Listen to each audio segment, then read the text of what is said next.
Hello, ladies and gentlemen, and welcome to another English 10A mini lesson. We are starting Unit 3 today, and in doing so, we are talking about drama. We're switching gears from the novel Fahrenheit 451, and we are moving into a new genre as you're going to go in. Specifically, we're going to be talking about Greek tragedy, the beginning of modern drama. And as you go through this mini lesson, be sure to take your Cornell notes and you'll submit them at the end of the presentation for points.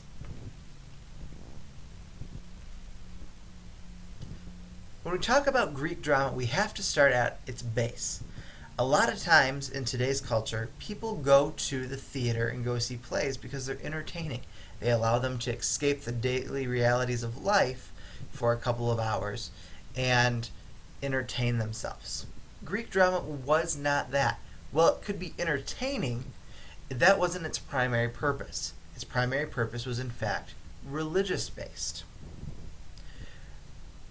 What that means for Greek drama is tragedy has a great deal of ritual. It's very formulaic. We're looking for things that happen time and time again because it was a way to tell a story with an intended purpose. The style of Greek tragedy was ceremonial, meaning that certain things had to happen time and time again. There was a lot of repetition involved, and it allowed for a tremendous amount of spectacle. Just because it's not entertaining as its primary purpose doesn't mean that Greek tragedy isn't interesting and didn't catch the attention of the audience.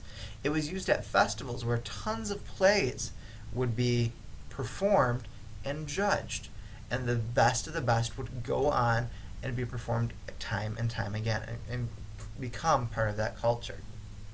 What that also means for Greek drama is offstage action becomes extremely important. When we say offstage action, it's the things that happen behind the scenes that the audience still has to capture and understand. We'll talk about that a little bit more in a second. When we look at the tragic structure, this is going to be different because if you remember from Romeo and Juliet last year or any plays that you've read, it's very basic. You have an Act 1, usually an Act 2, maybe an Act 3, but as you move through that process of reading that play, you can follow that structure in a more formulaic kind of way. It follows that traditional narrative structure where you have the exposition and it goes to the climax and then the conclusion as you're going through. The tragic structure is a little bit different because it follows a formula, but it's not the same formula. For example, the prologue is the beginning of the play. If you remember back to Romeo and Juliet, it's where they tell you the story. What it does is it introduces the conflict.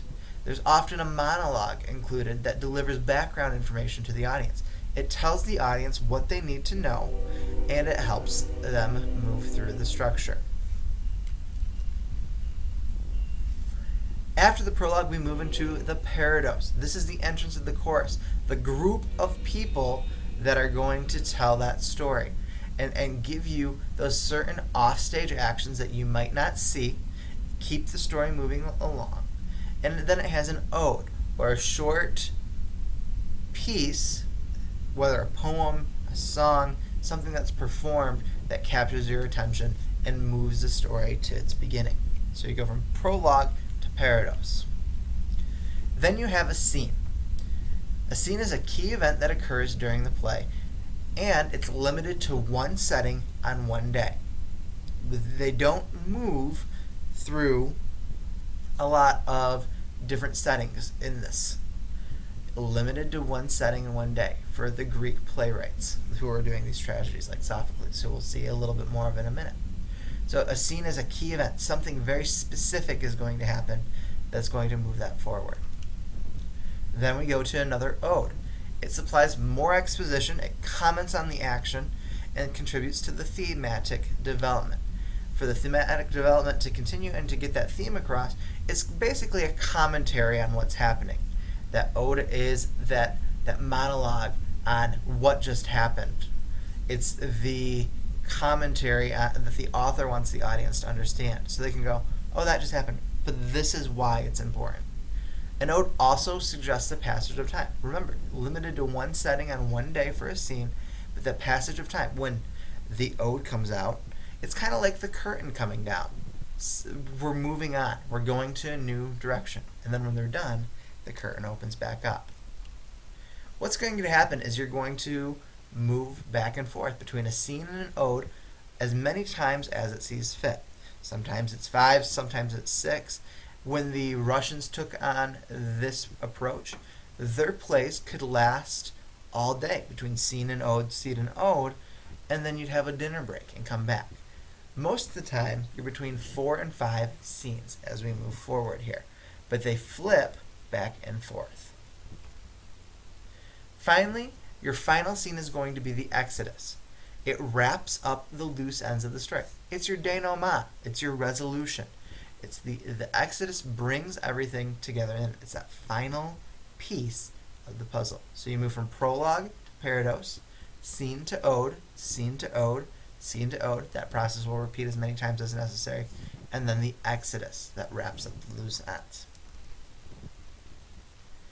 The players, the actors, the people who are important in Greek tragedy are extremely important because of the time and place.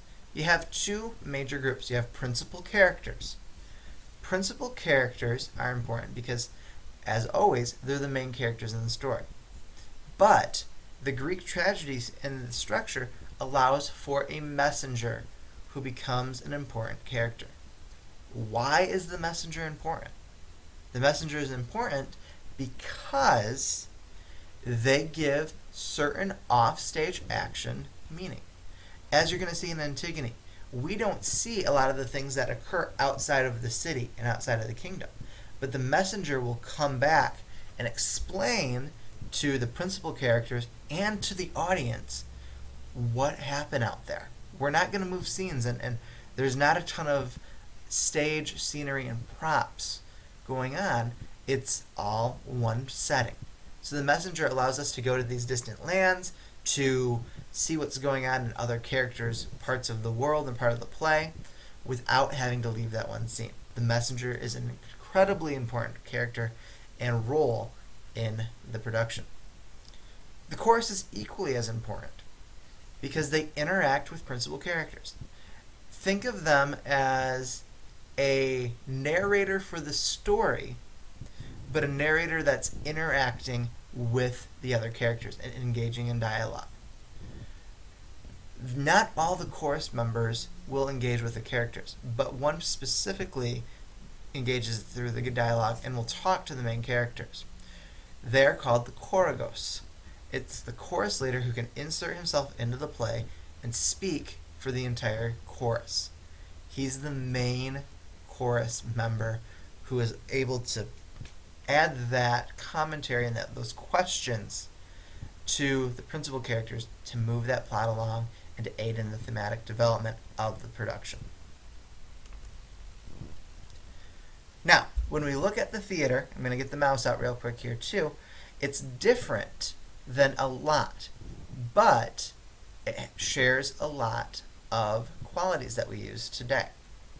Now, if you look right here, you have the skene, or the skene, and what that is that's the area where the main scene piece is set.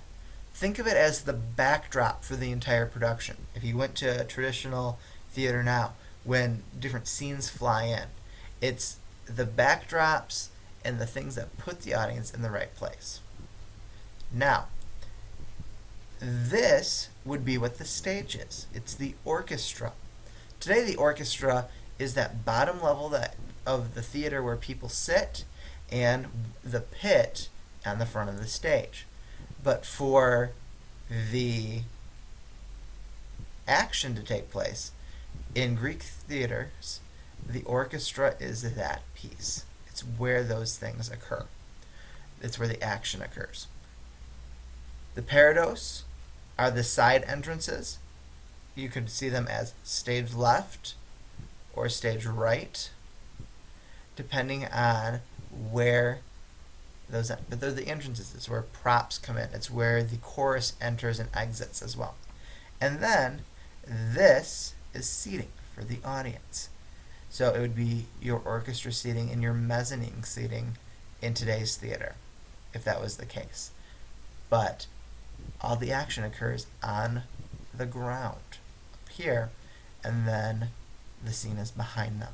People enter on the sides, and that's how they perform in their function. Sophocles' strategies were extremely simple, but they changed the way that Greek theater happens and how Greek tragedies occurred. Again, he limited the play to one setting in one day. It means it moves swiftly, quickly, and directly. It's not going to take a lot of different scenes. That's why the messenger is important, because he also is going to compress the plot as well. You're going to watch an Antigone. Even before Creon has issued his edict concerning Polynices' burial, Antigone will already have disobeyed it. There's not any downtime. It goes quick and fast through those motions. And the reason for that is to keep the audience's attention, plus it's a strategy for those who were trying to win the festival competitions, because they had to be quick and they had to be fast. If you have any questions, feel free to watch that video a second time. It's a little bit longer than the other ones, but it will help you out. Make sure that you fill in your Cornell notes for me, please, and be sure to submit those for your points. If you have any questions, feel free to contact your instructor, and have a great rest of the day.